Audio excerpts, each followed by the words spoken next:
नमः। वंशाकल्पतरुभ्यश्च कृपासिन्धुभ्यैव च पतितानां पावनेभ्यो वैष्णवेभ्यो नमो नमः। पञ्चदत्यात्मकं कृष्णं भक्तरूपशर्पकं भक्त्यावतारं भक्त्याख्यं नमामि भक्तशक्तिकम्।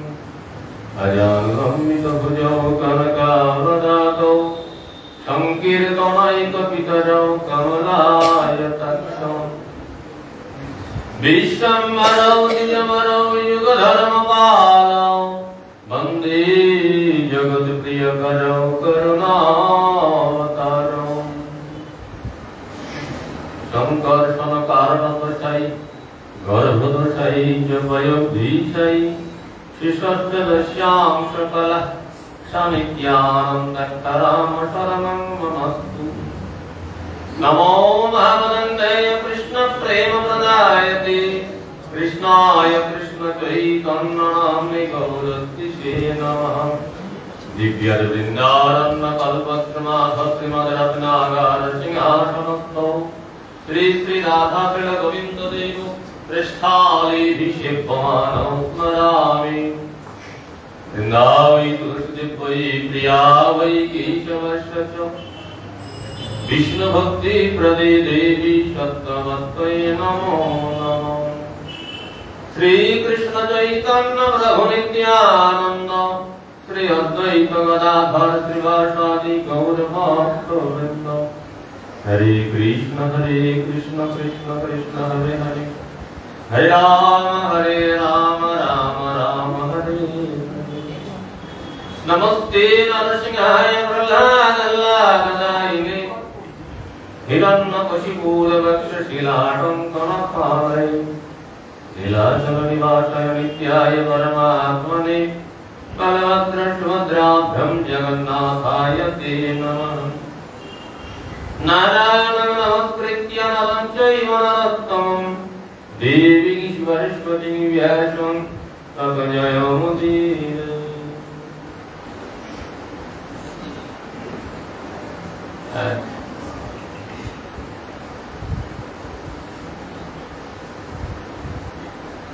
सर्वाभीष्ट प्रदाता श्री गुरुपाद मंदिर भाग तिथि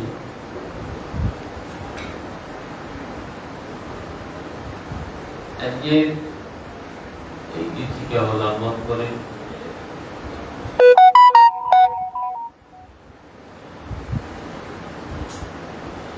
गुरुपाद पद्म नित्य लीला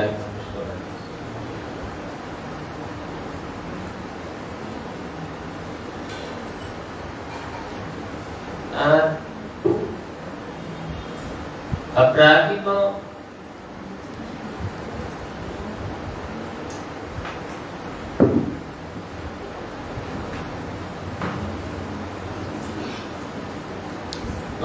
भगवान संगे सम्बन्ध युक्त से अपराधिक जीवन যা সকলের প্রথম মন।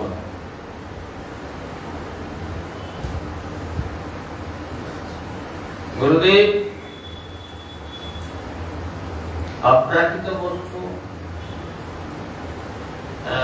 কথা আর জীবন চরিত অনুভব কিয়ে করে? प्रभुपाद भक्ति सिद्धांत सरस्वती ठाकुर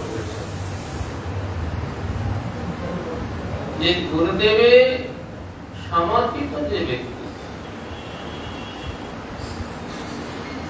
काय मन वाक्य যিনি গুরুপাদ পথে নিজেকে সমর্পণ করেন তিনি গুরু তত্ত্ব অবগত। এখন আমাদের যার যেমন শরণাগতি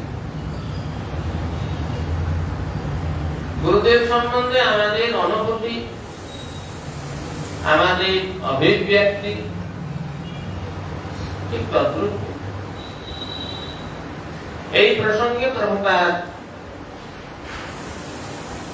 শাস্ত্রের একটি শ্লোক উদ্ধৃতি দিয়ে বললেন, यस्य देवी परा भक्ति यथा देवी तथा गुरु। अर्थात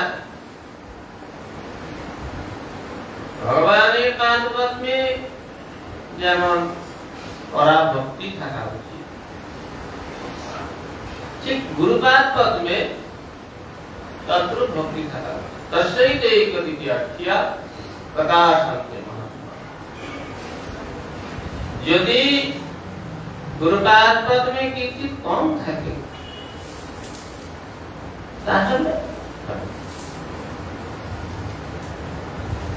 ভগবানের কৃপা অপেক্ষা গুরুপাদ পদ্মের কৃপা অধিক। সেই অধিক কৃপা লাভ করতে গেলে সবথেকে প্রথম প্রয়োজন হলো নিজেকে সমর্পণ করা। তদ্বিধি প্রণিপাতেন পরিপ্রশ্নেন সেময়া উপদেক্ষন্তি তে জ্ঞানং জ্ঞানেন তত্ত্বদর্শিনঃ। যদি আমার প্রণিপাত অর্থাৎ আনকন্ডিশনাল সারেন্ডার হওয়ার যে প্রবৃত্তি,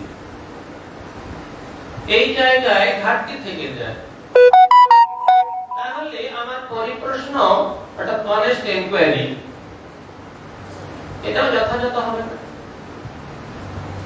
শরণাগতির উপরেই বাকি দুটো নির্ভর করছে। আমার শরণাগতিতে যদি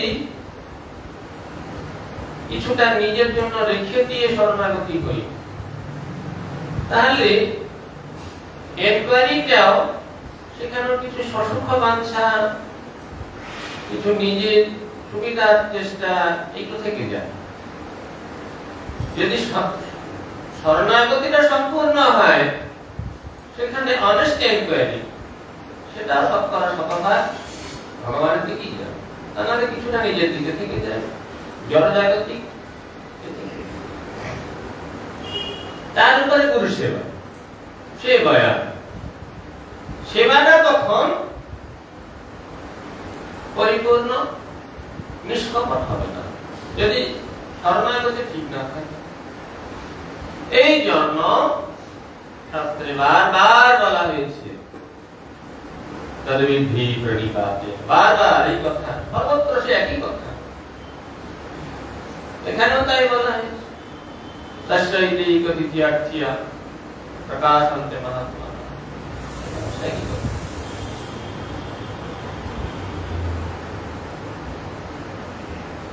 শাস্ত্রে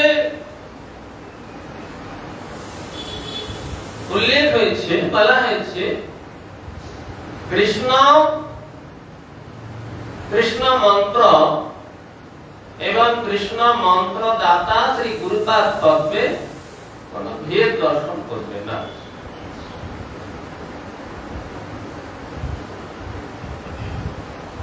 শুধু তাই না, সেই প্রকারের নির্ভরশীলতা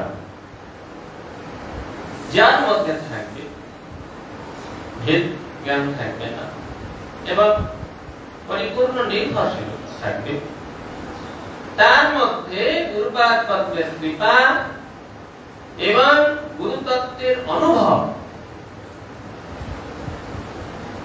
পরিপূর্ণ রূপে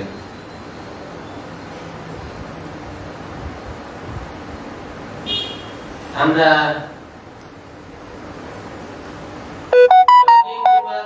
সান্নিধ্যে ছিলাম। শুধু আজ নয়,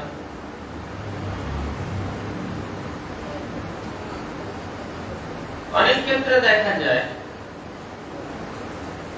যে কোনো ব্যক্তি অপ্রকটের পরে তাকে নিয়ে খুব লম্বা চওড়া বড় বড় থিসিস বেরিয়ে যায়, নানা রকম গবেষণা করে, নানা রকম অমুক ছিলেন ইত্যাদি ইত্যাদি এরকম বেরিয়ে গেছে।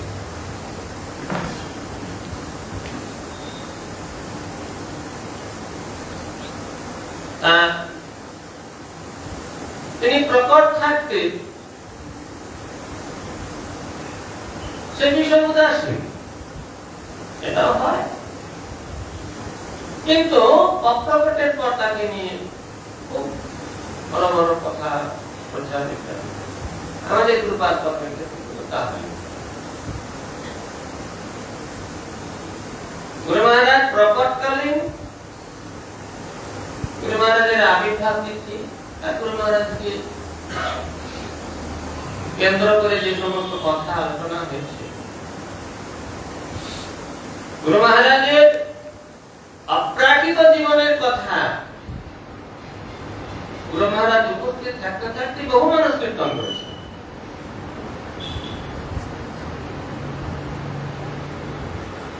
আমি সেবার ছিলাম না, অনেক একটা কারণে একটা ব্যাপারে আমি ব্যাঙ্গালোরে ছিলাম। সেদিন মণি মহারাজের যে বিবাহ উৎসব হয়েছিল,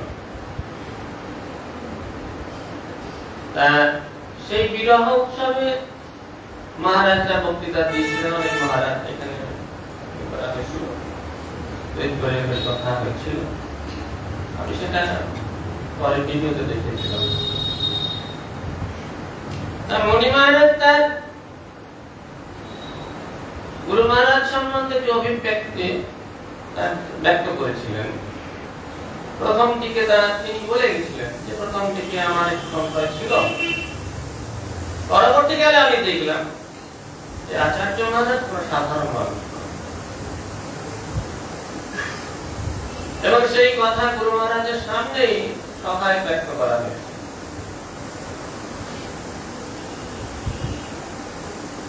মণি মহারাজ আমাকে একদিন বলেছিলেন যে আচার্য মহারাজের শরীরে প্রাকৃত শরীর হতে পারে না, প্রাকৃত শরীর। শুধু তাই নয়, আপনারা যারা প্রায় এখানে সকলেই গুরু মহারাজের সঙ্গে কিছু না কিছু সম্বন্ধ যুক্ত রয়েছেন, জানি না কার কতটা গুরু মহারাজ সম্বন্ধে কতটা অনুভূতি আছে। আমার মনে হয় গুরু মহারাজের অপ্রাকৃত যে জীবন, তার সাধুত্ব, তার জীবনের প্রত্যেকটি দিক দর্শন করে গুরু মহারাজের সান্নিধ্যে এসেছেন, অথচ গুরু মহারাজের প্রতি গাঢ় শ্রদ্ধা তৈরি হয়নি, এমন ব্যক্তি আমার মনে হয় আমার জানা নেই।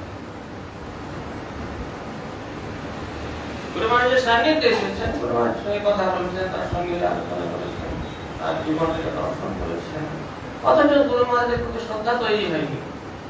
এইরকম কোথায় যদি কেউ থেকে থাকে, আমার মনে হয় তার এই পরমার্থ জগৎ থেকে ছুটি নেওয়া দরকার। তিনি পরমার্থের কিছুই জানেন না, এদিকে থাকে। যাই হোক, অপ্রাকৃত বস্তু নহে প্রাকৃত গোচর।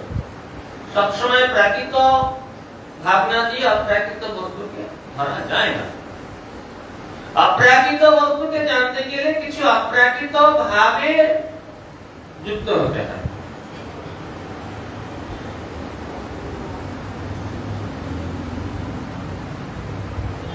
একদিন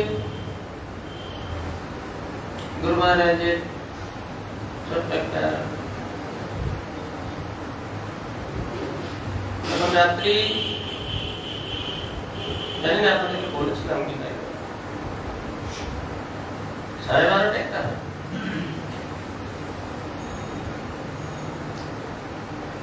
গুরু মহারাজ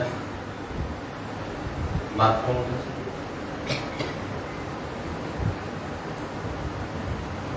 একটা পার্সোনালি একটা ওই যেগুলো রিমোট যে কলিং বেল দেওয়া ছিল গুরু মহারাজের কাছে, এখনো লাগানো আছে, ওইটা কলিং বেলটা আমার কাছে থাকে, বাথরুম হলে আমাকে ডাকে, ঠিক আছে। প্রথম একদিন কাজে এসে আমি গেছি, তারপরে দেখছি কলিং বেল বাজে না, অথচ ঘরে আলো জ্বলছে। দরজাটা খুলে রাখতাম যাতে আলো জ্বলে দেখা যায়, আলো জ্বলছে। কি ব্যাপার? ডাকলেন, আবার ঘুম থেকে উঠবে, আবার কষ্ট করে উঠবে আমার জন্য। নিজের অসুবিধা হোক, কিন্তু আমার জন্য কেউ অসুবিধা ভোগ করবে এটা অনেক বয়স পর্যন্ত, প্রায় কিছুদিন আগে পর্যন্ত দেখেছি স্নান করার পরে গামছা কাটছেন, কাপড় ধুচ্ছেন, এটা তো না করলেও হয় না। আমার জন্য কেউ কষ্ট পাক, এটা আমার পছন্দ হয়। যাই হোক, ওই রকম কলিং বেল দু একদিন দেওয়ার পরে তারপরে আমি আলো দেখে ঢুকে যেতাম, আলো জ্বলেছে, আমার দেখা দাও, তুই জানলে কি করে আলো জ্বলেছে?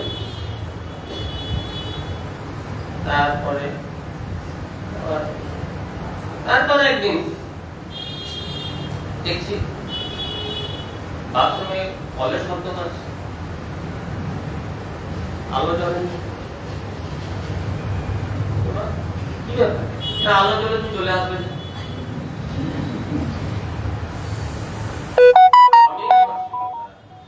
অপরের উপর নির্ভর না করা। 90 বছর ভাবা যায়। সেদিন তো খুব রেগে মেগে 5টা কথা শুনিয়ে দিলাম। ঠিক আছে, আপনি ডাকবেন না, এখন পড়ে গেলে কি আর? ভারী শরীর, হাঁটুর এই অবস্থা, জল স্লিপ হতে পারে, কোনো কারণে ঘুমের ঘোর থাকতে পারে, পড়ে গেলে কি হবে? সংসারে মা বাবা মায়েদের বয়স হলে সেখানেও একজনকে জেগে থাকতে হয়, আমি জানি, যেটা আমার জানা আছে। সেখানেও সংসারের মানুষরা জেগে থাকে। আর আপনি গুরুদেব, আপনার তো এটা করতে হবে না, এখানে রাস্তায় দেখালে কি হবে? ওই রকম একদিন, যে ঘটনার প্রসঙ্গে কথাগুলো বললাম, একদিন রাত্রিবেলায় 12:30 বাজবে,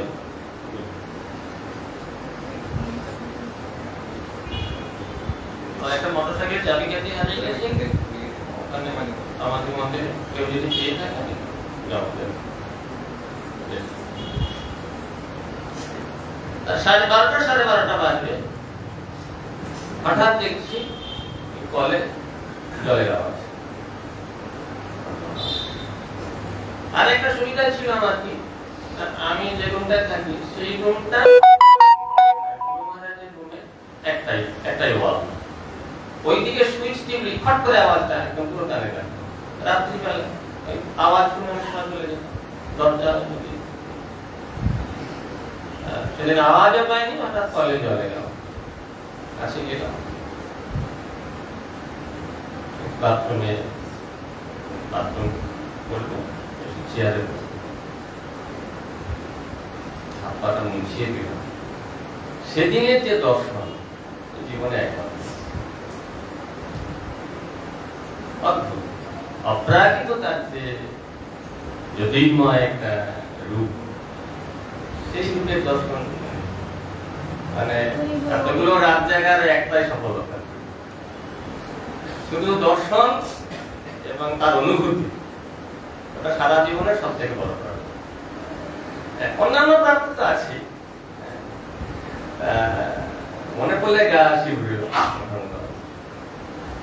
এইরকম তার জীবন, কারো কাছে শোনা কথা আমার নয়, আমার নিজের চোখে দেখার ঘটনা, আমার ব্যক্তি জীবনের কথা। গুরুদেব কি বস্তু, তার অপ্রাকৃত যে কি জীবন, তার যে মহিমা, এরপরেও আমাকে কেউ কেটে ফেললেও আমি বিশ্বাস করতে পারবো না যে গুরু মানুষ সাধারণ মানুষ, নিজের চোখে দেখার কথা। আমি গেলাম, চেয়ারে বসে গরমটা মুছিয়ে দিলাম, গরম মুছিয়ে দিলে হাত পা ধরে বিছানায় নিয়ে গেলাম, বিছানায় বসলেন, মশাইটা। সেদিনের যে কি অনুভূতি, অদ্ভুত একটা তা মহাত্মা ব্যক্তি, যিনি গুরু, ভগবানের নিজজন, তাদের এইরকম অদ্ভুত একটা, সবসময় তো সেটা প্রকাশ পায় না। কোথাও কোথাও কোনো কোনো অবস্থায় সেগুলো প্রকাশ পায়। শুধু তাই নয়, এছাড়াও গুরু মহারাজের মহিমার কথা আমি বলেছিলাম আপনাদের, ছোট ছোট ছোট ছোট অনেক বহু ঘটনা আছে, বহু ঘটনা আছে। একবার আপনারা কেউ কেউ জানেন, সময় বেশি নেব না, কারণ মহারাজ যা আছেন একটু গুরু মহারাজের সম্বন্ধে বলবেন আরো কেউ কেউ। অবশ্যই একটু সময় আজকে একটু আমরা নেব, 7:30 শেষ হয় তথা 7টা পর্যন্ত। একবার আমার নাকের একটা সমস্যা হতো, ছেলেবেলা থেকেই কোনো কারণে নাকের একটা হাড় মাথা বেঁধে দিচ্ছিল। বাড়িতে বলে যে পড়ে গেছিলাম একবার, খুব ঠান্ডা ছেড়েছিলাম তো, কোনো কারণে পড়ে গিয়েছিলাম, নাকের হাড়টা বেঁধে দিচ্ছিল। গুরু মহারাজ বলে যে দেখো এটাকে ফেলে রেখো না, অপারেশন করিয়ে নাও। বললেন বলে অপারেশন করালাম ব্যাঙ্গালোরে। অপারেশন টেবিল থেকে বের করার পরে যখন জ্ঞান ফিরল আমার, মনে হয় না যেন আর বেঁচে ফিরব, মানে এতটাই কষ্টকর ব্যাপার ছিল। অত্যন্ত পুরো ভিতরে কেটে সেটাকে হাতটাকে ফ্রি করে দিতে হবে।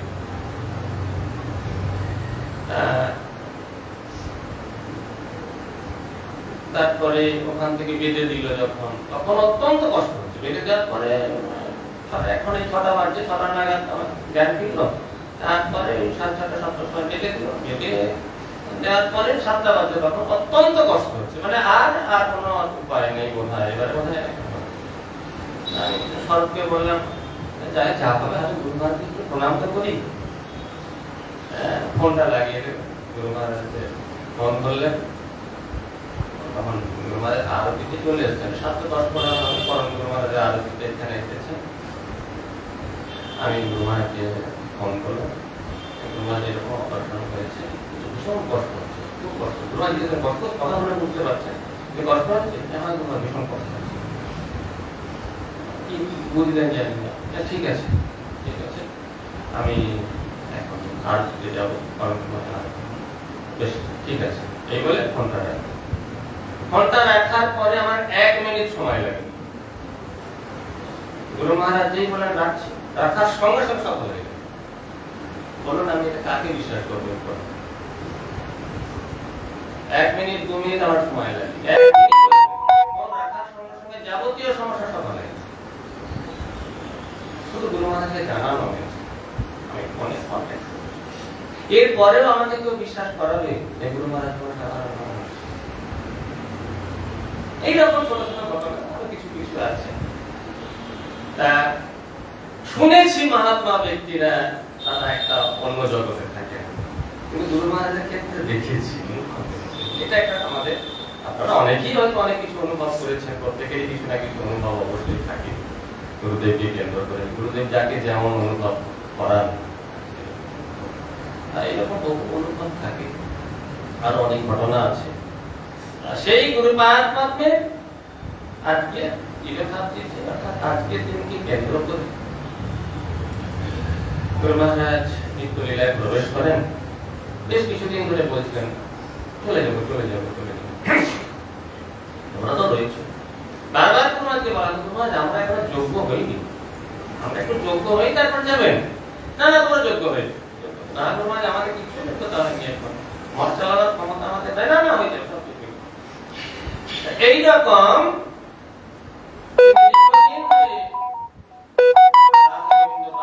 সেবার জন্য উদ্গ্রীব হয়েছিলেন।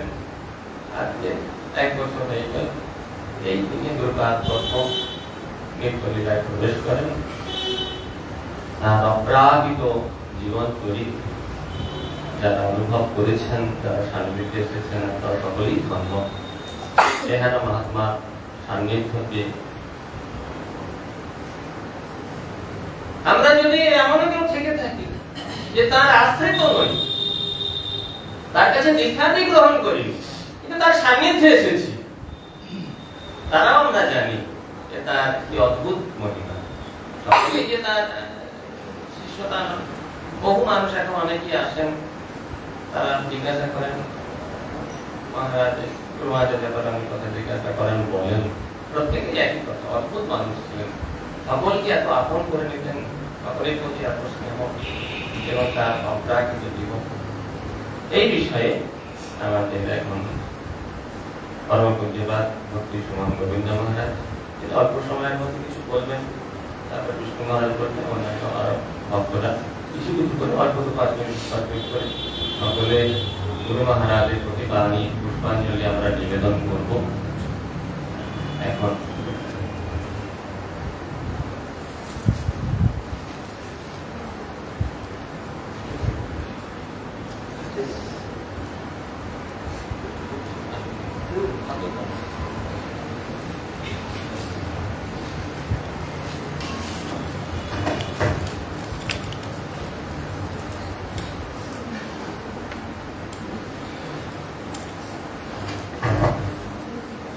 হরে কৃষ্ণ।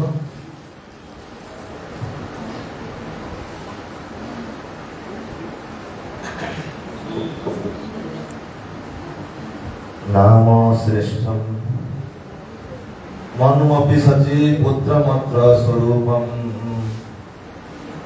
রূপম তস্য ব্রজমুরুপুরী মাথুরীম গোষ্ঠমাটিম রাধা কুণ্ডম গিরিবরমহ রাধিকা মাধবাসম প্রাপ্তো যস্য প্রথিত কৃপয়া শ্রী গুরু তম নতোস্মি।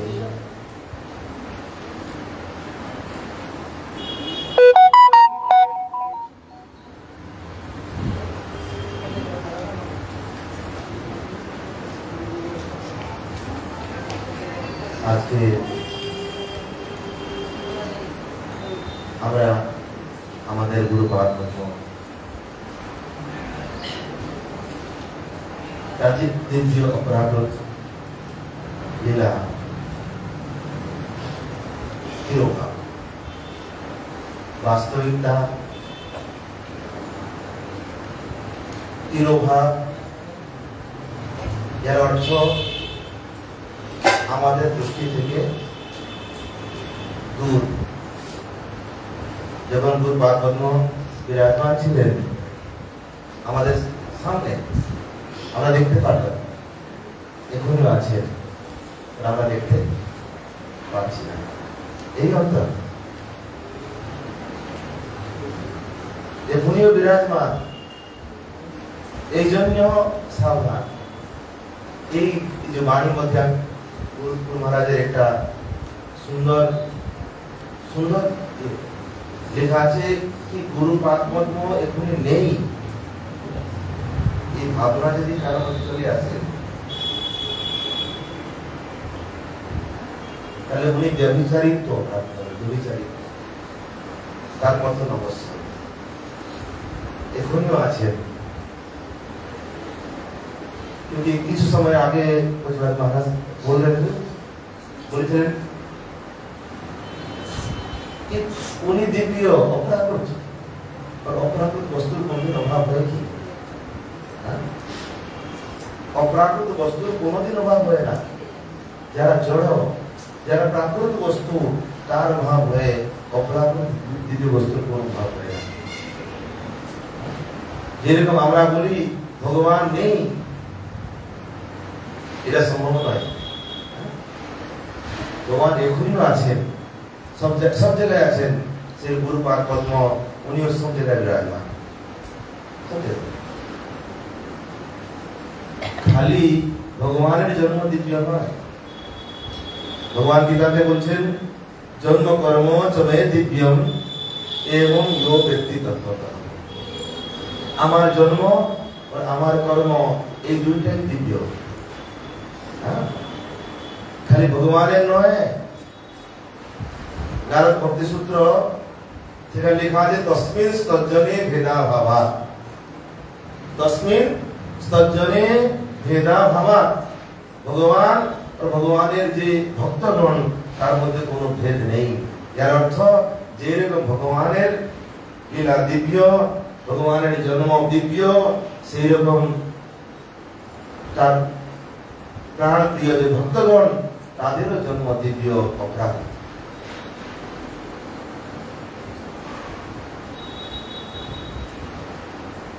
প্রভু কহে বৈষ্ণব দেহ প্রাকৃত কম নয়। এই জন্য স্পষ্ট লেখা আছে উপদেশামৃতম রূপ গোস্বামী লিখেছেন, দৃষ্ট হি স্বভাব জনিত বপুষ্ঠ দোষই নপ্রাকৃত তুমিয় ভক্ত জনস্য পশ্য। स्वभाव जनित दोष बपू दोष देख करके देखे जिनको देखे बोले कि ये प्राकृत ना ना ना, परंतु देखें साधुদের যে বিশেষ মহিমা, যে গুরু মহারাজ আমরা দেখলাম कि विशेष महिमा অনেক গুণগণ, সেই গুণগণ সামান্য ব্যক্তি মধ্যে প্রকাশিত হইতে পারে, परंतु एक विशेष गुण যে সাধুর মহিমা যে আমরা গুরু মহারাজের জীবনে তার দেখলাম, সেটা হলো রাধা গোবিন্দের পাঁচ প্রতি যে নিষ্ঠা। গুণৈর অলম অসংখ্যৈ মহাত্ম্যম তস্য সুজ্যতে বাসুদেবে ভগবতী যস্য নৈসর্গিক কীর্তি। যারা মহাপুরুষ তারা এখানে এসে শিখে ভক্তি করে না, তারা নৈসর্গিক কীর্তি, নৈসর্গিক মানে জন্ম থেকে, তারা জন্ম থেকেই মহাপুরুষ। যখন যখন বলা যায় তাদের চরিত্র, যখন যখন মনে হয় কি এরকম বলা কত তো বাণী বাণী দ্বারা যেরকম ভগবানের গুণ মহিমা প্রকাশিত করা যায় না, সেরকম গুরুপাদ পদ্মের যে মহিমা সে বাণীর দ্বারা প্রকাশ করা যাবে না। কি করা যাবে? আমাদের মানে বিবস্তা, আমরা বিবশ, কিছু না কিছু তো বলতে হবে। হ্যাঁ, परंतु বাণীর দ্বারা প্রকাশিত করলে সেই মহিমাটা মনে হয় না গুরুপাদের মহিমা। যেরকম যদি কোনো মানে ধনহীন ব্যক্তি, গরিব মানুষ, তাকে যদি কেউ লখপতি বলে বলে বলে সেটা তার প্রশংসা বলা যাবে না। গরিব মানুষটাকে বলছে লখপতি, প্রশংসা। আর যে অরব খরব টাকার যে মালিক, আর তাকে যদি কেউ লক্ষপতি বলে সেটা কি তার প্রশংসা হবে? সেটা তার প্রশংসা হবে, সেটা নিন্দা। হ্যাঁ, কি করা যাবে? এরকম গুরুদেবের মহিমা, ভগবানের মহিমা আমরা কিরকম বলতে পারি? যেরকম ছোট বাচ্চা না, বাচ্চা মানুষ, হ্যাঁ, যে তাকে বলে তোমার বাবা কত বড়, হ্যাঁ, বাবা কত উঁচা কত বড়, উনি বলতে পারবে? হ্যাঁ, বলতে না পারলেও চেষ্টা করে তার যে ছোট ছোট হাত না, হাত ধরলে হ্যাঁ কি করে বলি বাবা কত বড় কত বড়। তার যে অভিভক্তি, তার যে চেষ্টা দেখে তার বাবা কি রাগ করে? রাগ করে কি? রাগ করে না। তার চেষ্টাকে উনি তার মানে প্রশংসা বলে মনে করে, তাই বলে বলি দিয়ে। সেই রকম আমাদের যে গুরু মহারাজের সম্বন্ধে, গুরু মহারাজের অপ্রাকৃত চরিত্র সম্বন্ধে যা কিছু আমরা বলি, অনেক প্রাকৃত ভাব মিশ্রিত আমরা বলি। হ্যাঁ, গুরু মহারাজ এখানে গেলেন, গুরু মহারাজ এরকম প্রচলিত করলেন, পরন্তু গুরু মহারাজ চরিত্র তার থেকে অনেক অনেক অনেক উপর। হ্যাঁ, তবু আমাদের ব্যবস্থা বলতে হবে। और सबसे विशेष गुरु महाराजेर जे हरि कथा देखें, साधु जे विशेष गुरु महाराज कोनोदिन हरि कथा থেকে বঞ্চিত থাকে না। সেখানে বাণীর মধ্যে লেখা আছে নিরন্তর হরি কথা কীর্তন, নিরন্তর। আর এই সাধু স্বরূপ নিরন্তর হরি কথা কীর্তন। আমি আমার যে সময় আমার যত অনুভব কি যতক্ষণ পর্যন্ত আমরা গুরু মহারাজের কাছে যাই, গেলে হরি কথা ছাড়া কিছু বলে কোনো কোনো বিষয় চর্চা। আজকে সকালবেলা আমি বলছিলাম কি গুরু মহারাজ কাছে গেলে উনি হরিকথা শুরু করেন,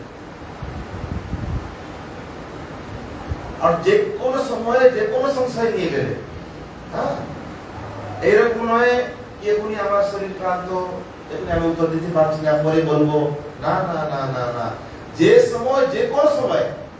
আর গুরু মহারাজের জন্য কোনো ইয়ে ছিল না কি তারা এখন যে কোনো ভক্ত যে কোনো সময় আসলে গুরু মহারাজ তার জন্য প্রস্তুত। আর সবাই অনুভব করেন। আমি আমার জীবনে একটা বলছি কি আমি গুরু মহারাজকে জানতাম না। আমি সেই সময় এসেছিলাম মায়াপুর, আর মায়াপুর থেকে আসার সময় আমার ট্রেনটা ছিল বর্ধমান থেকে, আসলে অনেক আগে সে সময়।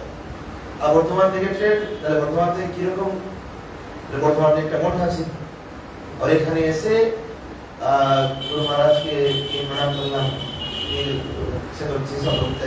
যারা সবাই কর্মচারী ছিল সেই সময়, হ্যাঁ, সবাই আমরা সবাই সেই সময় তো সন্ন্যাসী ছিলেন, কম ছিলেন, সন্ন্যাসী প্রায় সবাই কর্মচারী ছিলেন এই সময়। আর গুরু মহারাজের যে স্নেহ, হ্যাঁ, আমি তো প্রথমবার এসেছি, রাতে থাকার যে ব্যবস্থা নিজে গুরু মহারাজ। সকালবেলা আমার পুরোপুরি মনে আছে সকালবেলা একাদশী ছিল, আর একাদশীতে যাবো, আর সেই জন্য হচ্ছে গুরু মহারাজ নিজেও মানে কিছু কিছু খাবার করে দিও, একাদশী কোথায় খাবে। এই যে চিন্তা, দেখেন কোন সম্বন্ধ নেই, সম্বন্ধ নেই বললে হবে না, শিষ্যের যে সম্বন্ধ সেটা নিত্য সম্বন্ধ। হ্যাঁ, পরন্তু প্রাকৃত ব্যবহারে দেখা যায়, সম্বন্ধ দেখা যায় না, তবু তার যে স্নেহ, তার যে আদর, হ্যাঁ, সেই আদরটা পেলাম। আর খালি নয়, আমি দেখেছি অনেকবার যারা আসে সাধু, এই বিশেষতা সাধু কেউ আসলেও গুরু মহারাজ কেউ করতে না দিলেও নিজে গুরু মহারাজ দাঁড়িয়ে করে দিয়ে সেবা।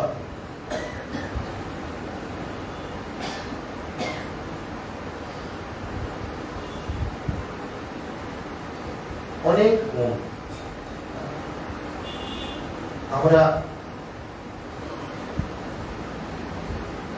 সেই গুরু মহারাজের যে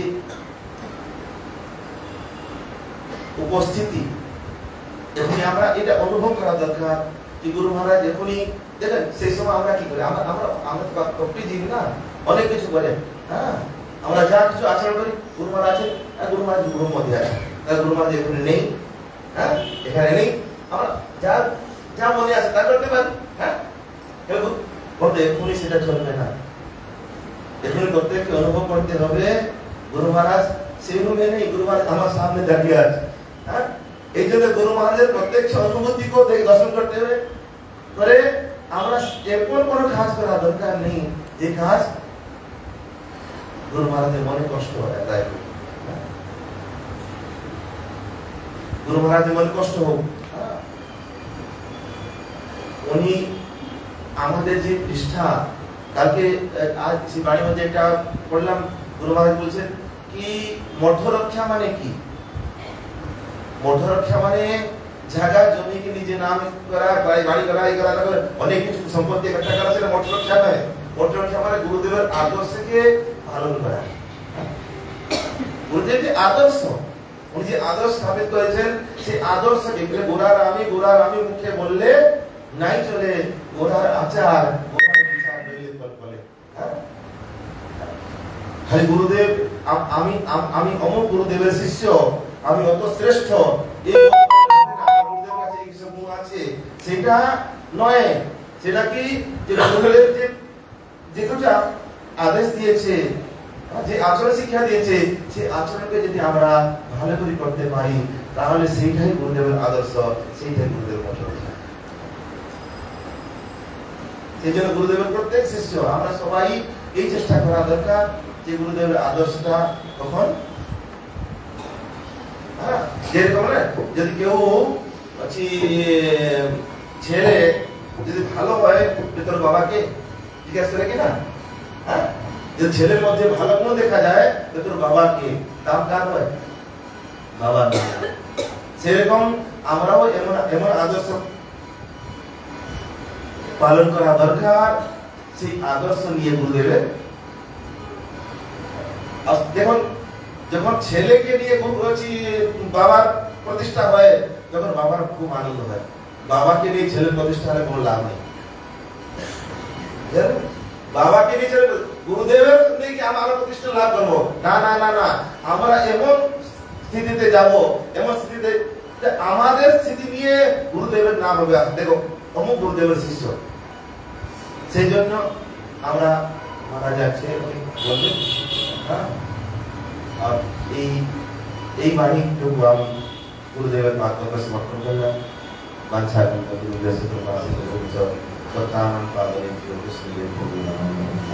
এতক্ষণ পরম পূজ্যপাদ ভক্তি গোবিন্দ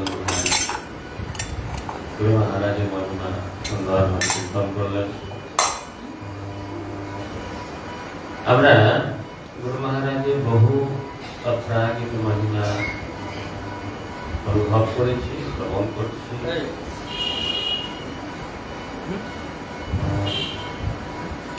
এখন পূজ্যপাদ ভক্তি শরণ্য বিষ্ণু মহারাজ ওইরকম কথা নয়,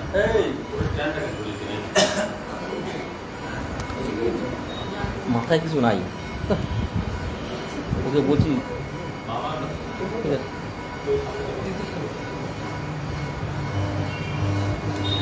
ভক্তি শরণ্য বিষ্ণু মহারাজ গুরু মহারাজের মহিমা বিষয়ে কীর্তন করবেন। আর কিছু বাণী দেওয়া হয়েছে গুরু মহারাজের বাণী, যদিও কিছু এডিট করতে হবে। পরবর্তীকালে আমরা দ্বিতীয় এডিশন বেরোনো হয়, এডিট করা হবে। কি এডিট করা হবে? মানে কোথা থেকে তার তথ্য সংগ্রহ করা হয়েছে সেটা লিখে দেওয়া হবে। তারা করে দেখছি তো, ওটা করা হয়নি। ওটার একান্ত প্রয়োজনীয়তা এটাই হলো যে আমি কয়েকটা জায়গায় দেখেছি পরবর্তীকালে যাতে ভ্রষ্টাচার না হয়। যেমন এগুলো নেওয়া হচ্ছে বেশিরভাগ গুরু মহারাজের রেকর্ডিং থেকে না, যে খাতা লেখা ছিল ওইখান থেকে। হ্যাঁ, গুরু মহারাজের এগুলো লেখা ছিল, লেখা গুরু মহারাজের লেখা এবং রেকর্ডিং থেকে এগুলো নেওয়া হচ্ছে। কোন বাড়িটা কোথেকে নেওয়া হয়েছে পরে আপনারা জানতে পারবেন। যদি আমরা এটা না করি, পরবর্তীকালে কেউ একটা গুরু মহারাজের নাম দেওয়া হবে, এইটা গুরু মহারাজ, আদৌ যেটা গুরু মহারাজের কথা হয়তো নিজের কোনো একটা ভাবনা, তার একটা তথ্য প্রমাণ থাকা দরকার। এটা আমরা পরবর্তীকালে যখন এটা আবার পুনরায় রিপ্রিন্ট হবে। এখন আমাদের পূজ্যপাদ ভক্তি শরণ্য বিষ্ণু মহারাজ গুরু মহারাজের মহিমা বিষয়।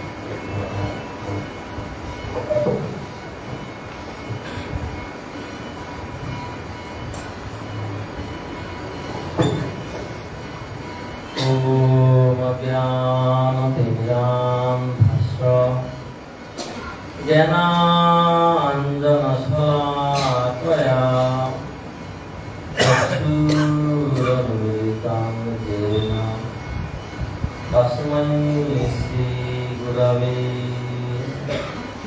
শ্রীব্রহ্মনাথগৌরীয় সরস্বতী নমস্তুতে। শ্রীগুরু গৌরগন্ধর্বা গোবিন্দ ভক্তি দীবিনী आचार्याय विचार्याय प्रचार्याय तमोदि कृतज्ञाय रसज्ञाय नित्याय नमस्ते। सत्तम सर्वतत्तम मानवत्तम वाणी शांत दान्ताय हन्ताय हन्ताय नमो। सत्तव्रताय शान्तान्ना सौजन्ना सभ्यमूर्तये भक्ति गुरुदेवायते।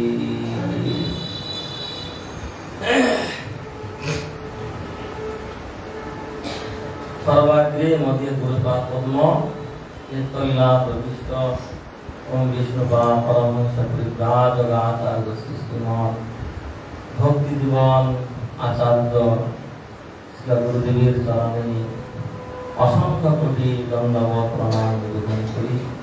তিনি আমাকে নিত্য জগৎ থেকে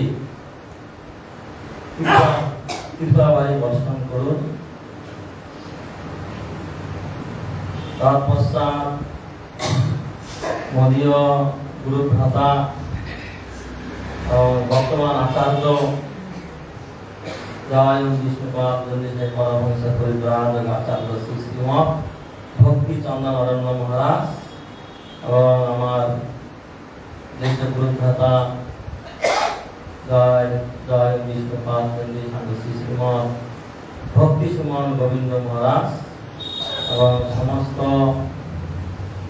গুরু ভ্রাতাগণ বৈষ্ণববৃন্দ মাতৃমণ্ডলী সবাইকে আমার যথাযোগ্য প্রণাম দণ্ডবত নিবেদন করি। আজকে গুরুদেবের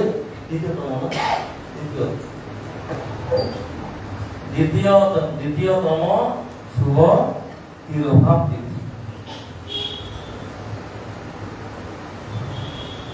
এই যে তিরোভাব তিথি, এটাকে বিরহ মহোৎসব বলা হয়।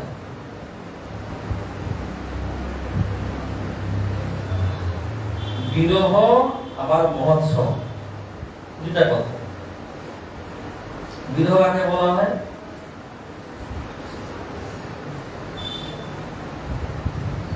বিরহ হচ্ছে যেই বস্তু বিগত নির্জনে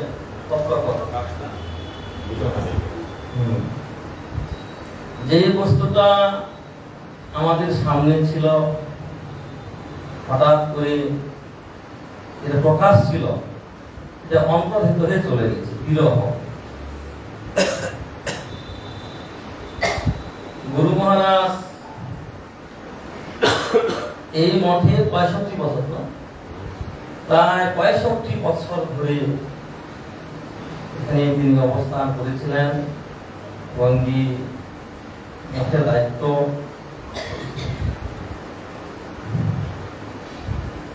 তিনি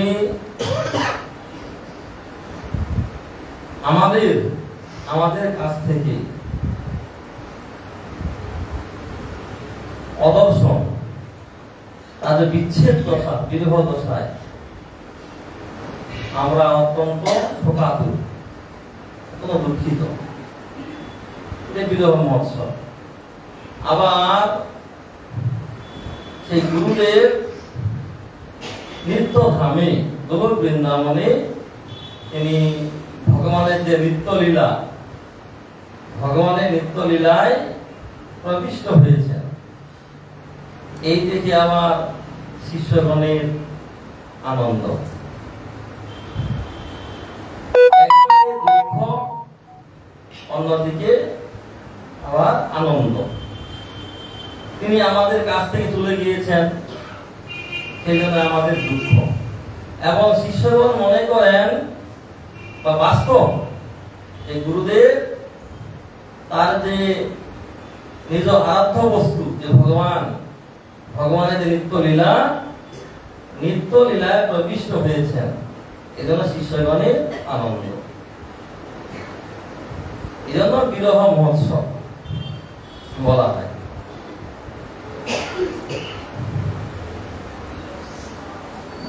গুরুদেবের সাধারণ বস্তু নয়, এটা আমার জীবনেও আমি প্রত্যক্ষ করেছি। আমি যখন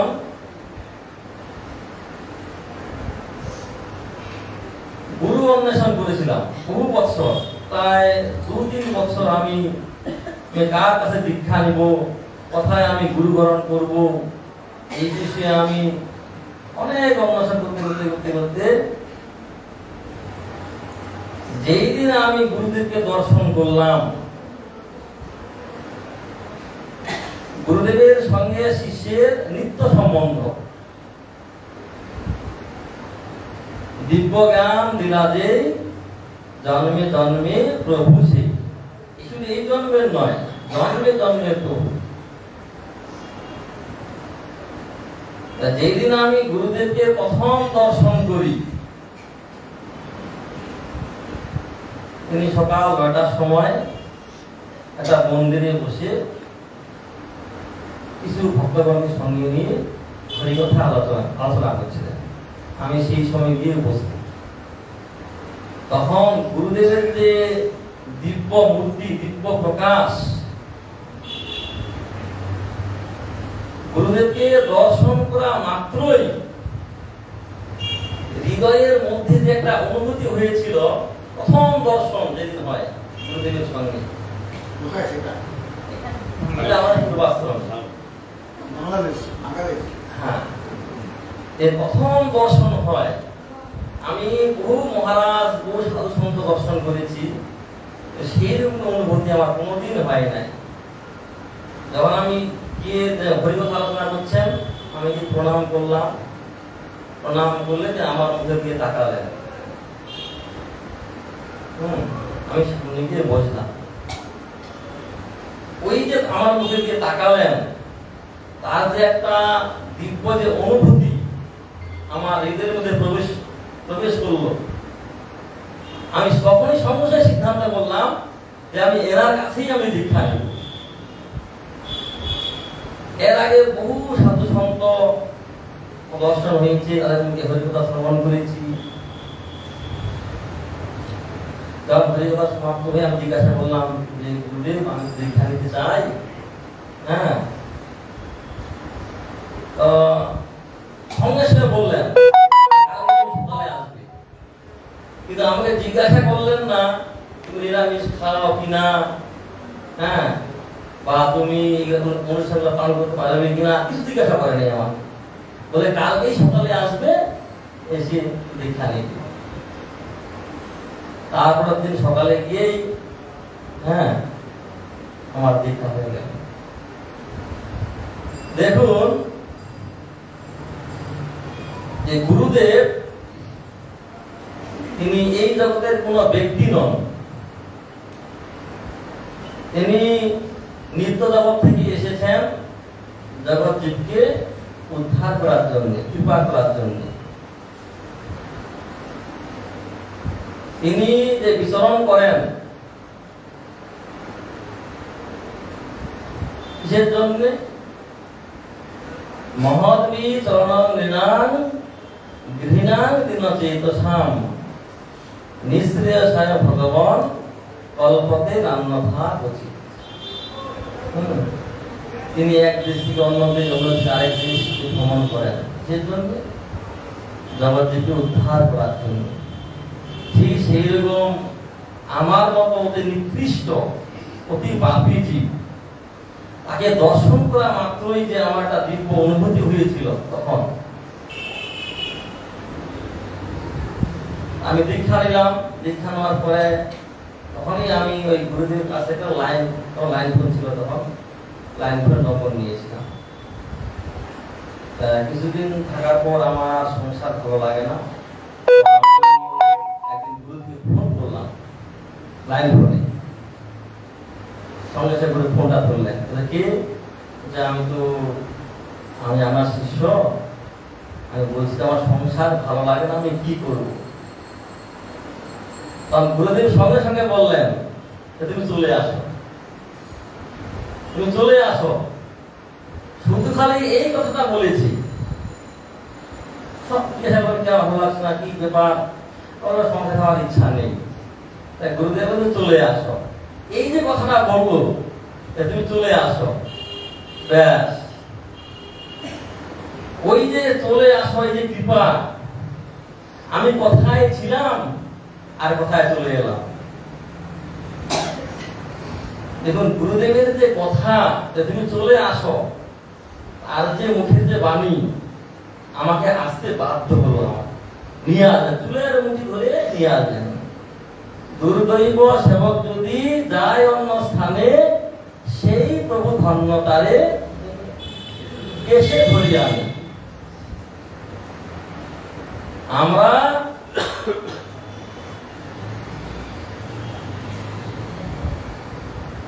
মায়ার যে আকর্ষণ, মোহিত হয়ে আমরা গুরুদেবকে ভুলে, ভগবানকে ভুলে আমরা মায়িক জগতে আমরা বিচরণ করছি। কিন্তু প্রভু চুলের মুঠি ধরে নিয়ে আসেন, এসে ভগবানের সেবায় নিযুক্ত করা গুরুদেব। এই হল গুরুদেবের কার্য। মায়ামোহিত জীব, বদ্ধ জীব, তারা সংসারে ভ্রমণ করছে। গুরুদেব করেন কি? তারা গিয়ে সৎ উপদেশ প্রদান করেন, সৎ শিক্ষা দান করেন, করে তারা হরিপথনে নিয়ে আসেন। ঠিক আমাকেও সেইভাবে কথায় ছিলাম, কিভাবে যে আমি আসবো, কিভাবে আসবো আমি নিজে জানি না। আমি আবার কেমন করে যে আসলাম তাও আমি জানি না, কিন্তু এসে গেলাম। এই হলো গুরুদেবের কৃপা।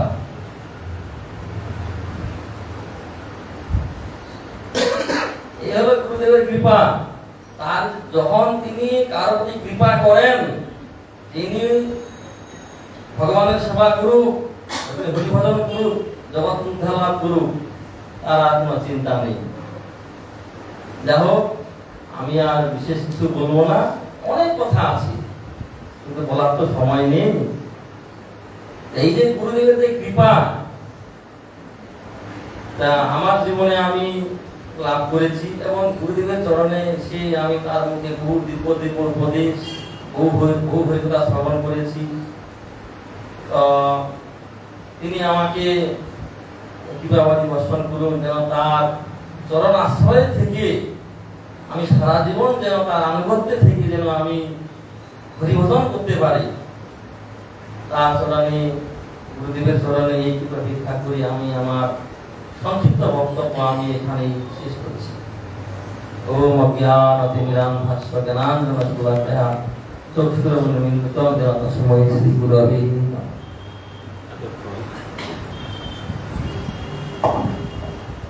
এতক্ষণ গুরুদেবের মহিমা নিজের জীবনে যেভাবে অনুভব হয়েছে সে বিষয়ে ভক্তি শরণ বিষ্ণু মহারাজ বর্ণনা করলেন। এখন সংক্ষেপে 2-5 মিনিটের মধ্যে আমাদের ট্রাস্টি বোর্ডের অন্যতম সদস্য সদয় ব্যানার্জি, তিনি তার জীবনে যেটুকু গুরু মহারাজকে দেখেছেন, গুরু মহারাজ সম্বন্ধে তার যেটুকু অনুভূতি, সংক্ষেপে অল্প সময়ের মধ্যে ব্যক্ত করুন।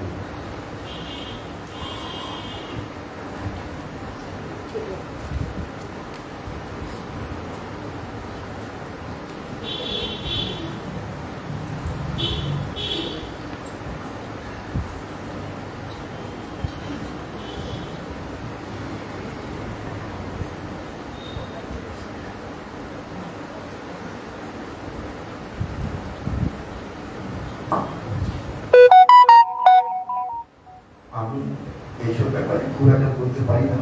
তাহলে গুরু মহারাজ যখন বলেছেন, বলছি গুরু মহারাজের চরণে অসংখ্য কোটি কোটি আমার হৃদয় থেকে প্রণাম জানিয়ে, শ্রদ্ধা জানিয়ে, এবং মঞ্চে যারা মহারাজরা আছেন তারা সবাই ধন্যবাদ প্রণাম জানিয়ে আমি দুটো কথা বলছি। আমার একটু অনুভূতি হয়েছিল আমার জীবনে গুরু মহারাজের কাছে, সেগুলো বলছি। অনেকদিন আগে, আজ থেকে বছর 15 আগে দুর্গা উৎসব হচ্ছে, খুব সম্ভব সেটা 8ম অক্টোবর নবমী ছিল। পুজোটা তিথিটা ছিল ভোরবেলা, বেড়াতে ছিল। আমি 4টের সময় উঠে আমার ক্লাবে পুজো হয়, পুজোর মতো বসতে হয়। তো আমি একটু আগে চলে এসেছিলাম, পুজোর জোগাড় চলছে। আমি ভাবছি যাই, মঙ্গল আরতি কীর্তন হচ্ছে, মঠে গিয়ে একবার দর্শনটা করে আসি। এসেছি, সে দরজাটা বন্ধ ছিল। আর তখন গুরু মহারাজ, হরি মহারাজ সেটা স্পষ্ট মনে রাখছিল। তখন তোর আরতি কীর্তন হচ্ছে, একদম তোর আরতি কীর্তন হচ্ছে। এবং ওই বাইরে থেকে আমি দেখে না তমুল হয়ে গেছি, মানে সবাইকার শরীরতে গোটা ঘর থেকে একটা চলতি বেরোচ্ছে। মানে আমি না ভয় পেয়ে একটা আতঙ্কিত হয়ে গেছি। কোন রকমে আমি আজকে বাইরে ভেতরটায় দশটাকে ধন্যবাদ করে উঠেছি। গুরুমত ঘন্টা বাজে উনি আরতিটা করেছেন। উনি কাকের থেকে সব ধরলেন, সদাগর বাইরে দাঁড়িয়ে আছে, দরজা খুলে না। আমি না ভাব হয়ে গেলাম, ঠিক আছে, উনি ওইদিকে শ্রীমন্দির দিকে তাকিয়ে উনি কীর্তন করে যাচ্ছে। আমি বাইরে রাস্তায় এই উত্তরটায় দাঁড়িয়ে আমি আস্তে আস্তে সব সঙ্গে দণ্ডবোধ করে, মানে আমার ঢোকার মতো সাহস আমার নেই, দাঁড়াতেও আমার যেমন অস্বস্তি হচ্ছে, এমন একটা অনুভূতি এখানে হচ্ছে, পরিস্থিতির সৃষ্টি হচ্ছে। তো আমি উঠেছি, উনি একটু তাকিয়ে বলছেন দরজাটা খুলে দাও, সদাগর বাইরে দাঁড়িয়ে আছে। আমি সত্যি আর একটা ঘটনা কি 2022 সালে ঘটনা, আমার ছোট বোন কালনায় থাকে, তার বাড়িতে দুর্গা পুজো হয়, ঠিক দুর্গা উৎসবে কদিন আগে আমি তার বাড়িতে জিনিসপত্র, পুজোর জিনিসপত্র নিয়ে গেছি, জামা কাপড় নিয়ে বাড়িতে ঢুকিয়ে দিয়েছি। শুনে আমার বিপদের স্ট্রোক, কিছুক্ষণ আগে স্ট্রোক হয়ে গেছে, তাকে নিয়ে কালনা হসপিটালে চলে গেছে। তো আমি সমস্ত মধ্যে কালনা হসপিটালে গেছি, গিয়ে দেখলাম অবস্থা ভালো নয়, ওখানে রাখলে বাঁচানো অসম্ভব। আমি সঙ্গে সঙ্গে কিছু করে রেডি করে বর্ধমানে চলে এলো একটা নার্সিংহোম, আমার একটা খুব পরিচিত নার্সিংহোম আছে, সেখানে ডাক্তারের অ্যারেঞ্জমেন্ট করে ভর্তি করে দিয়ে রাত্রি 11টায় বাড়িয়ে এসেছি। তারপরে সকালবেলা গুরুমারের কাছে এসেছি, প্রতিদিন যেমন আসি বন্ধপত্র গুরুমারকে ঘুরতে গেছি, গুরুমার ডাকি ঘরে ঢুকে দেখিস আমাদের জমির মঠের কিছু জমি জায়গা ব্যাপার নিয়ে একটু অসুবিধা করছিল, মহারাজা সবাই ছিলেন, কথা হচ্ছিল। আমি ঢুকে আপনার আর কানেও ছিলেন, কথা আরম্ভ হয়ে গেল। এবার আমি তো বলতে পারছি না আমার কি অবস্থা, মানে অসুবিধার মধ্যে রয়েছি। সব হয়ে যাওয়ার পর গুরুমাকে মহারাজ আমি একটা অসুবিধার মধ্যে পড়েছি, বিপদ শুনলেই না ওনার আমি যে কোনো মানে প্রিয় লোকের মানে যারা আসতেন শুনি উনি একটু চমকিত হয়, আতঙ্কিত হচ্ছে, কি হচ্ছে কি হচ্ছে, মহারাজ আমার এরকম কথা লাগছে।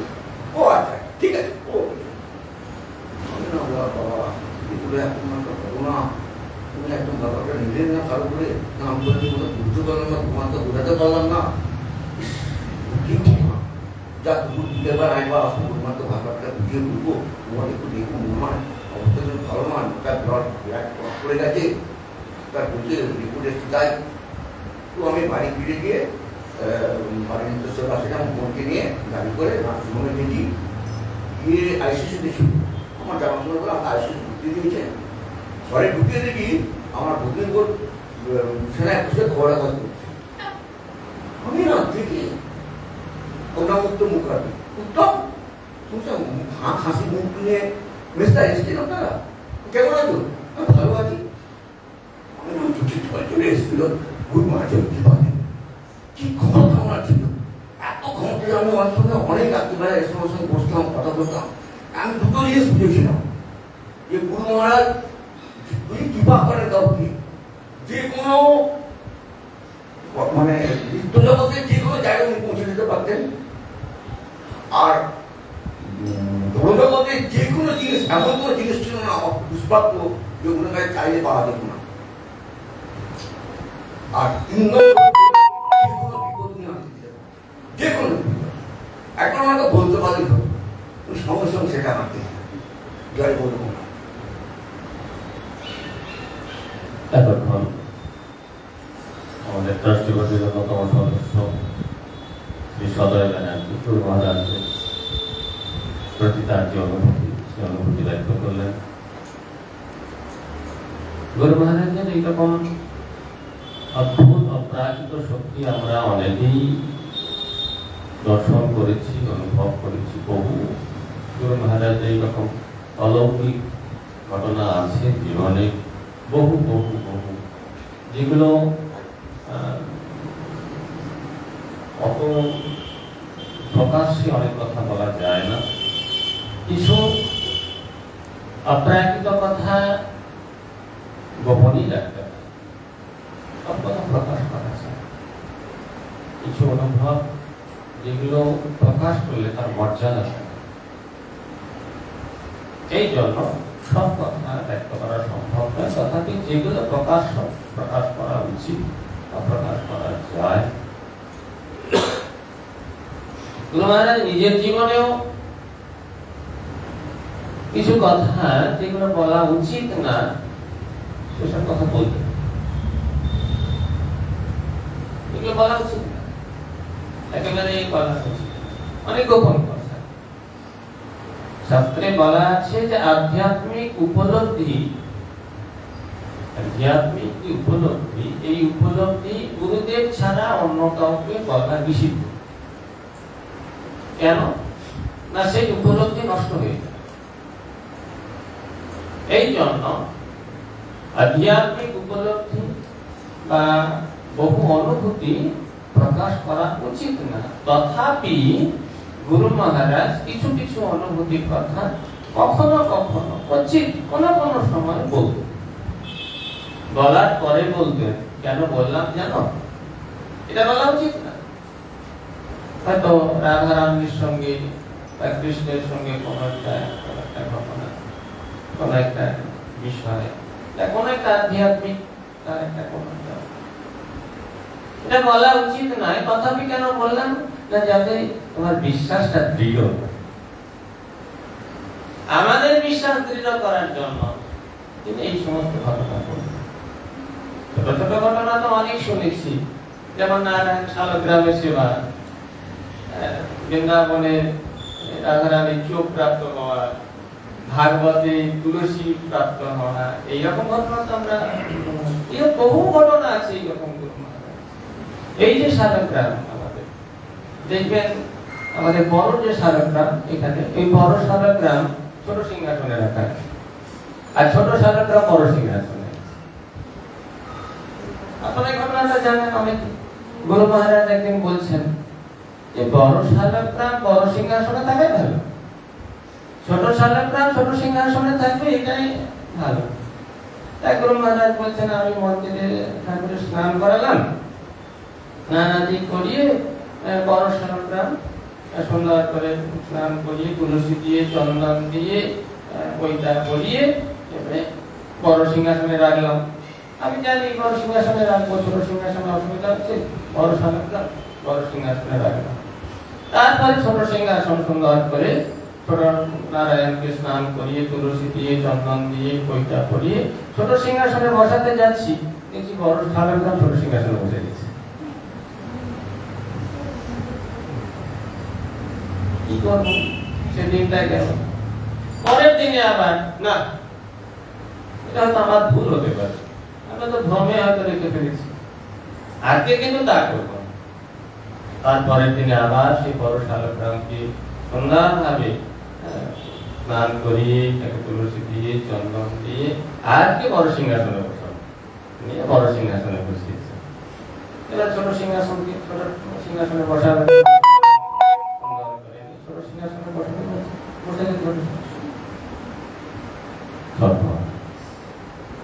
এইরকম গুরু মহারাজ দেখলেন না, এই বারবার এই আমি জোর করে বসাতে চাইছি, পরে 3বার 4বার এরকম হয়েছে, আমি জোর করে বসাতে চাইছি, কিন্তু নারায়ণ ঠাকুর তার উদ্দেশ্যেই, ওই শালগ্রামের উদ্দেশ্যেই ওই সিংহাসন আনা হয়েছিল। যে ভক্ত দিয়েছিলেন তার ওর মধ্যে প্রীতি আছে, ওই শালগ্রামের উদ্দেশ্যে ওই সিংহাসন রূপ সিংহাসন করিয়ে দিয়েছিলেন তিনি। সুতরাং ও সিংহাসন ত্যাগ করানো যাবে না। তখন থেকে বড় শালগ্রাম আমাদের ছোট সিংহাসন পরিবর্তন করা হয় না।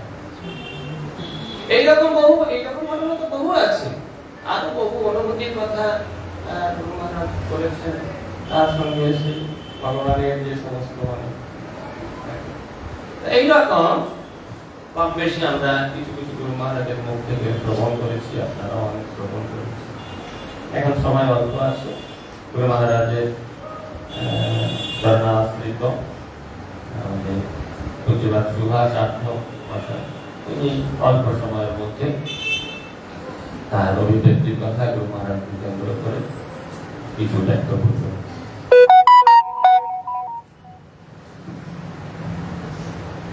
পাঁচ মিনিট সময় নেব, তারপরে আবার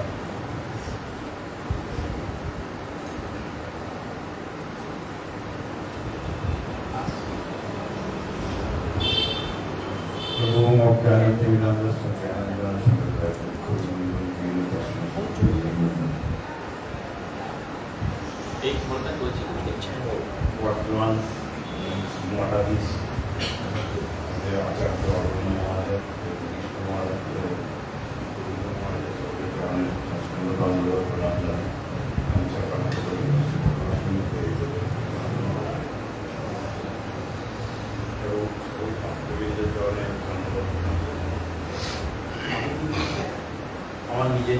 গুরু মহারাজের কৃপার কথা বলি, আমি প্রথম আসা আরম্ভ করি 2007 সালে, তখন আমি 90 রেল পর্যায়ে ভাড়া।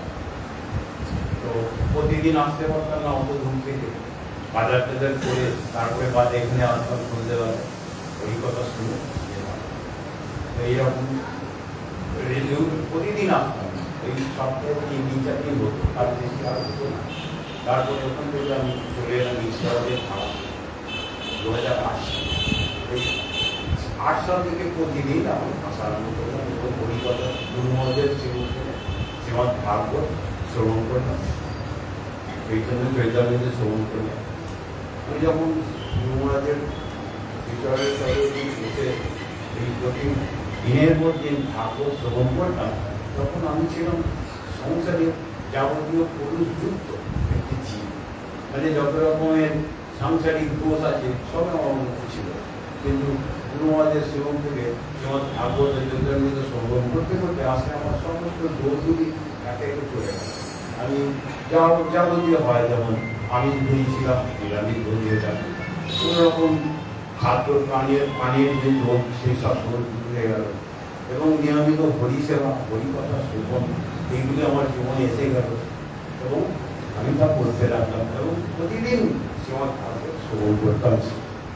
যখন শ্রবণ করতাম আমার মনে হতো এরকম 1 বছর 2 বছর শ্রবণ করার পরে 8, 9, 10 সালে আমার 10 সাল থেকে আমার অনুমতি হয়েছিল গুরু মহারাজ যখন বলছেন ভাগবতের শ্লোকগুলি ব্যাখ্যা করছেন আর সেই শ্লোকগুলি আমি শ্রবণ করছি, আমার মনে হচ্ছে আমার এই পঞ্চভৌতিক এই পরিশুদ্ধ দেহটা পড়ে যাচ্ছে এবং ভেতর থেকে যেন জ্যোতিষমান দেহ বেরিয়ে পড়ছে, সেই যেন সবসময় টিকে থাকতে চাইছে এবং সেই গুরুমত পাঠভাবে যেন নিরন্তর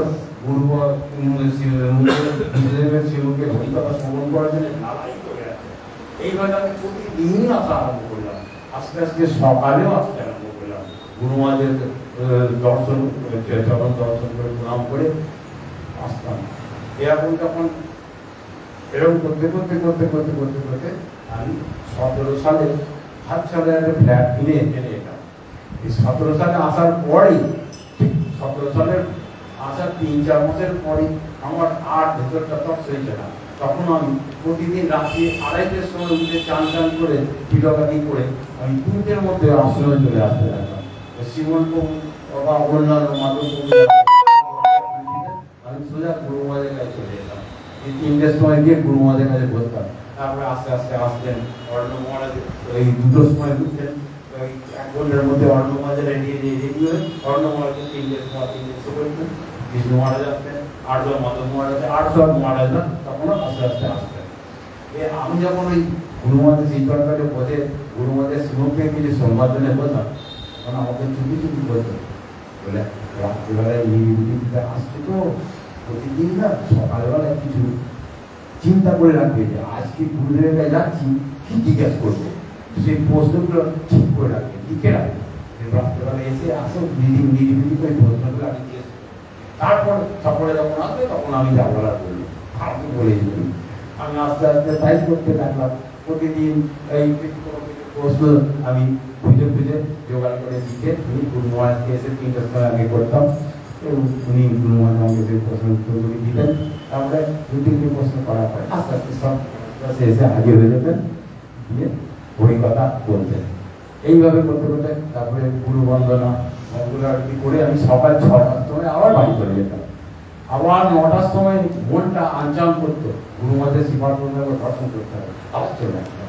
এনারা সব দেখে তো আমি মাঝে মাঝে খুব করে চলে আসতাম, গুরু মহারাজের ঘরে ঢুকে করতাম। অনেক সময় আমার ঢোকার অধিকার নেই, তাও আমি ঢুকে করতাম, গিয়ে গুরু মহারাজের কাছে বসতাম। গুরু মহারাজ কি বাবা তুই খবর, সব খবর ভালো তো? প্রতিদিন জিজ্ঞেস করতো সব খবর ভালো তো? হ্যাঁ গুরু মহারাজ। যেদিন খবর খারাপ ছিল সেদিন আমি বলতাম গুরু মহারাজ এই হয়েছে, ও আচ্ছা ঠিক আছে এই করো, ঠিক আছে ওইটি করলাম। 2-3 দিনের মধ্যে এটা ঠিক হয়ে গেল। এরকম করে করে চলতে লাগলো। এই রাত্রি 3টের সময় যখন আসতাম তখন সংসারে আমার মনটা চাইতো না, আমি কাজকর্ম সব বাদ দিয়ে দিয়েছিলাম, ব্যবসা বাকি বন্ধ করে দিয়েছিলাম, রোজগারের দিকে যেতামই না। ওই ব্যাংকে যেটুকু টাকা থাকতো ওইটা ভাঙিয়ে ভাঙিয়ে খেতাম আর সারাদিন ভগবানের নাম করতাম আর এখানে তো ভাগবত শুনতাম। এরকম করতে করতে না আমার সবসময় রাস্তা দিয়ে যেত, তখনও আমার চোখ কি জল পড়ছে, এরকম অবস্থা।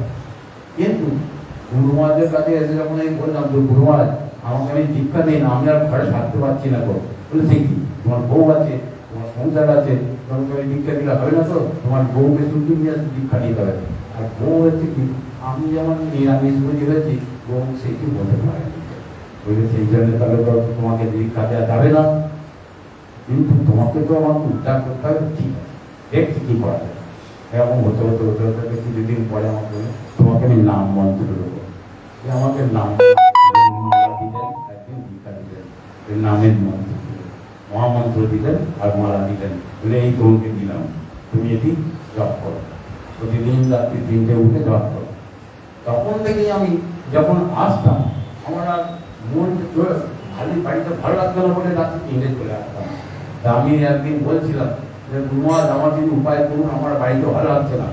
হ্যাঁ, তখন এই গুরু মহারাজ বলতেন লক্ষণ তো খুব ভালো, কিন্তু কতদিন টিকবে? হ্যাঁ, ঠিক আছে, এটা রাখতে পারবেন তো? গুরু মহারাজ বলতেন। হ্যাঁ, তো সত্যি করেই তাই কালের ফেরে আস্তে আস্তে আস্তে আস্তে আমি যে কর্ম বন্ধ করে দিয়েছিলাম, ব্যবসা পাতি সব ছেড়ে দিয়েছিলাম, হঠাৎ দেখি 5-6 বছরের মধ্যে আমার পকেটে একটা পয়সাও নেই, সব পয়সা শেষ হয়ে যায়, সংসার চালাবার পয়সাও নেই, এরকম অবস্থা। ফ্ল্যাটে প্রতি মাসে 1200 টাকা কন্ট্রিবিউশন দিতে হয়, সেটা দেওয়ারও টাকা নেই, এমন অবস্থা হয়ে গেল 2019 সালে। তখন আমি বাধ্য হয়ে আবার গুরু মহারাজকে বললাম, গুরু মহারাজ আমি তো কাজকর্ম ছেড়ে দিয়েছিলাম, আবার আমাকে মনে হচ্ছে কাজকর্ম করতে হবে। বলে ঠিক আছে, তুই কাজকর্ম কর। তা আমি ঘুরে আবার বর্ধমান থেকে ঘুরে আরামবাগের ওইদিকে ফ্যাক্টরিতে চাকরি নিতাম, কিন্তু মনটা আমার গুরু মহারাজের চরণে পড়ে থাকতো। গুরু মহারাজের কাছে এসেই 10 দিন 15 দিন 1 মাস পরে এসে দেখা করতাম। গুরু মহারাজ তখন বলতেন সব খবর ভালো তো? গুরু মহারাজ আপনি যে বলেছেন কাজ করো, সেই করে এখন ঠিকই আছি, তাহলে কিছুদিন করো, আস্তে আস্তে ঠিক হবে। এই কিছুদিন করতে করতে 2020 সালে গুরু মহারাজের কৃপা আমি পেয়ে গেলাম। আমার কিছু জমি মায়না করা ছিল, টাকা পয়সা দেওয়া ছিল, ওই করোনা কালে সেই জমি রেজিস্টার হয়নি। 2021 সালে সেই জমিগুলো সব রেজিস্টার হয়ে গেল, অনেকগুলো টাকা আমি গুরু মহারাজের কৃপায় করে পেয়ে গেলাম। দিয়ে আমি তখন আমার কাজ ছেড়ে দিলাম, দিয়ে তারপরে আরো এক জায়গায় টাকা জমানো ছিল, সেই টাকা কিন্তু উদ্ধার হলো। গুরু মহারাজ বললেন তুমি পেয়ে যাবে। গুরু মহারাজ যেদিন বললেন পেয়ে যাবে, তার 15-16 দিনের মধ্যেই সেই লোকে নিজে আমাকে ফোন করে সেই টাকা ফেরত দিয়ে গেল। এই টাকা পেয়ে গেলাম। এরপরে গুরু মহারাজকে বললাম, গুরু মহারাজ একটা জায়গা ফ্ল্যাট কিনেছি, একটা লাখুটিতে জায়গা কেনা আছে, বিক্রি হচ্ছে না, 10 বছর ধরে বিক্রির চেষ্টা করছি, এইরকম কি আমি লাভ করেছি। তো গুরু মহারাজের শ্রীচরণে আমি